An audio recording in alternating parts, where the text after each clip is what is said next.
I saw a video talking about tips for players, how we always give tips for dungeon masters because it's the more technical side of things, and it's easy to give tips for a GM, right?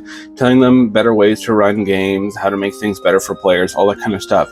But how do you be a good player? There are a few things that really stand out to me. Of course, there's a million different things for a million different people because we're all very different, but I feel like these are very generic that everybody could do. The first one is be immersed in the story. Now, I'm not saying you have to sit there and just be this incredible actor. I'm not even saying you have to have a character voice or a very in-depth backstory, but just be there for the story. Be there with everyone else. Learn about what the other players are up to.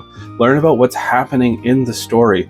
Be invested in what's going on with the adventure, because when you are, it is so much more fun, and the GM will start to lose some of the imposter syndrome that is constantly thrown at them. So be invested, be immersed.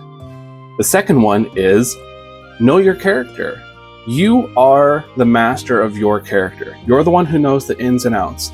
Now, if you're new to the TTRPG, or you're just not somebody who can grasp the rules super well because you got a lot of other stuff going on, that's fine. Just know the questions that you have to ask to understand your character better.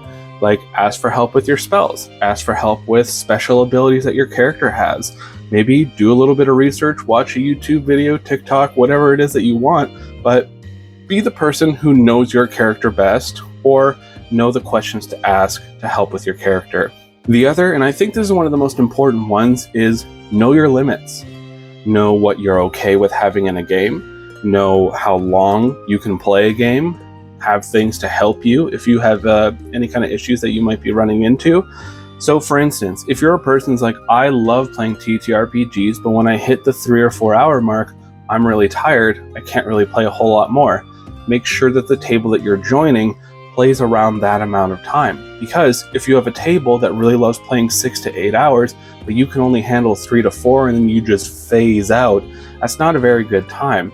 So you as a player have to understand, is this table meeting my requirement for the amount of time that I'm good for? Knowing your limit. The other one, knowing what you can deal with in a game, right? Having the safety tools prepared, having things set up, knowing what kind of horror that you can deal with, gore, adventures, political moments, that kind of stuff. Because there's going to be things that you uniquely as a person cannot deal with that other people are totally fine with. So know your limits in what you can deal with in the context of the story, because stuff's going to come up. It's all very improv. Things are just going to be flying. Understand what it is that you can and can't handle, and have safety tools ready for those moments that things pop up that you never really realized were going to be an issue. But with the safety tools, it's going to be all right. And the third one is know what you need as a player. If you have maybe some chronic pain issues and you know that every 2 hours or so you're going to have to lie down for 10 minutes, we've had players with this, know that you're going to have to do that.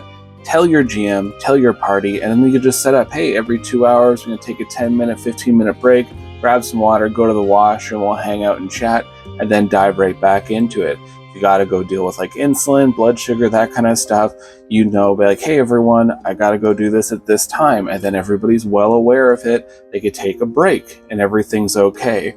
Or if there's even times where maybe you have issues with attention and you need fidget toys, ADHD people often will have these at the table to help them out, or they're using their phone, or there's something that helps them to be able to continue on with everybody else.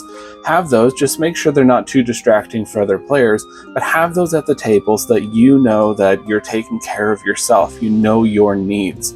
Everybody has different needs. Everybody's gonna have a number of things that they're gonna require to sit at this table for hours on end as we're role-playing and delving into storytelling and all sorts of kind of stuff. So just know what you as a player need at that table so you can have the best kind of time that you wanna have.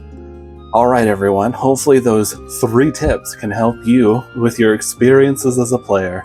Bye for now.